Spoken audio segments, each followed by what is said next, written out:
Dr. Marcus Chen had witnessed countless strange events during his 20 years at the Kepler Station, but nothing prepared him for the small figure huddled behind the recycling units in Bay 7.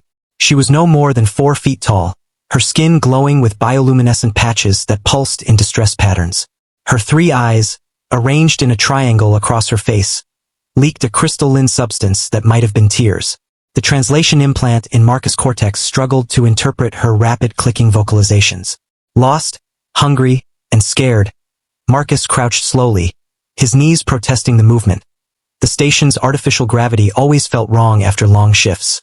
"Hey there," he said softly, letting his implant translate. "Are you alone?" The child, he assumed she was a child based on her size and behavior, nodded frantically. Her membranes fluttered across her eyes in what his xenobiology training suggested was anxiety. Against every regulation in the Interstellar Contact Protocol Handbook, Marcus reached into his lunch container. He had been saving the protein bars for his double shift, but the sight of her trembling form made the decision easy. He held one out. She snatched it with 6-fingered hands, the digits ending in retractable claws she carefully kept sheathed. As she devoured the bar, Marcus noticed the sophisticated neural interface woven into the base of her skull, military-grade, possibly Ashkari design. This child wasn't just lost. She was someone important. "What's your name?" he asked. "Zir Akil," she clicked, her translator finally syncing with his. "But mother calls me Zur." "Where's your mother?" Zur's bioluminescence flickered to a deep purple. Fear, his implant informed him. "She's looking for me. She's always looking." Something in her tone made Marcus' stomach tighten. He'd worked with enough trauma cases to recognize that particular inflection. Are you running away from her?" Zur's silence was answer enough. Marcus knew he should contact station security immediately. Unknown alien miners didn't just wander into restricted areas of a research station without triggering alarms. But he had seen what happened to security risks in the current political climate. The child would be detained, interrogated, possibly vivisected if the wrong people decided she was a threat. "Come on," he said, making a decision that would either save his conscience or end his career. "My quarters are in Section D. You can hide there while we figure this out." 6 hours later, Marcus sat in his cramped living space, watching Zur examine his collection of Earth artifacts with childlike wonder. She had calmed considerably after another meal and some water, though she kept glancing at the door with those 3 eyes, always watching. He had learned she was Ashkari, a species known for their neural combat capabilities and strict hierarchical society. The Ashkari collective didn't have families as humans understood them. Children were state property, raised and trained for specific functions. Zur's neural interface marked her as military stock, probably destined for their elite assassin corps. "My mother is a shadow blade," Zur had whispered. "The best in 3 sectors. She's never failed a contract.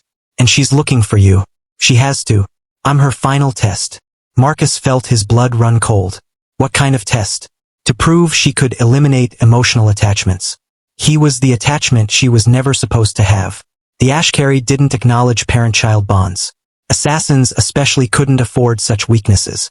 Apparently, Zur's mother had developed feelings for her assigned training subject, Zur herself. The only way to remedy this deficiency was to eliminate it, literally. Marcus was still processing this horror when his door chimed. His security screen showed nothing. The hallway appeared empty, but his internal sensors screamed warnings.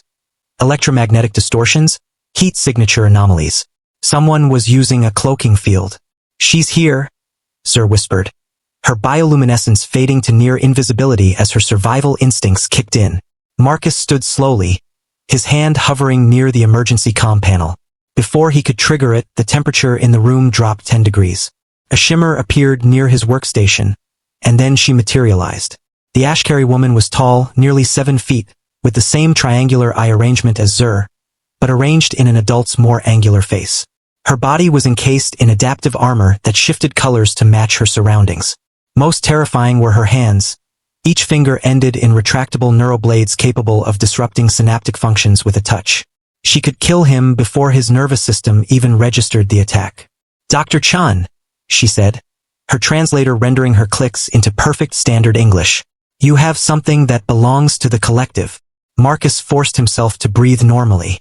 "She's a child, not a possession. Your species' sentimentality is irrelevant." The assassin, Zur's mother, tilted her head, studying him with predatory focus. Step aside. No, he expected to die in that moment.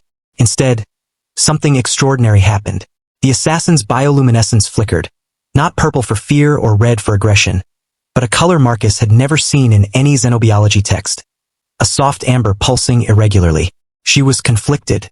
You fed her, the assassin said, her voice softer now. Our trackers detected elevated dopamine analogs in her system. She was happy for the first time in her training cycle. Marcus glanced at Zur, who had emerged from her hiding spot. The child moved toward her mother, not with fear, but with desperate hope. You're not really here to kill her, Marcus realized. You're here to decide. The assassin's neuroblades retracted. She knelt slowly, bringing herself to Zur's eye level. I have eliminated 47 targets with 100% efficiency. I have never failed the collective. Then don't start now, Marcus said quietly.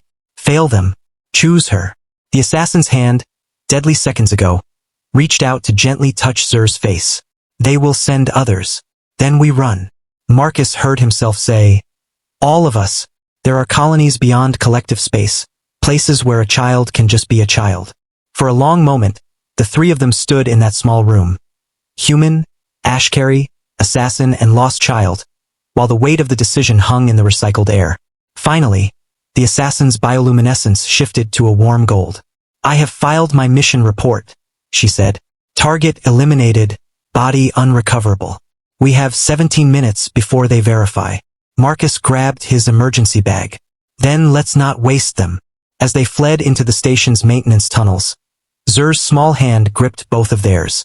One deadly assassin, one reckless scientist, now bound by something stronger than programming or protocol. Family, Marcus thought. Whatever the species, whatever the cost, some things were worth failing for. Please follow my channel for more videos. One click from you can change my life.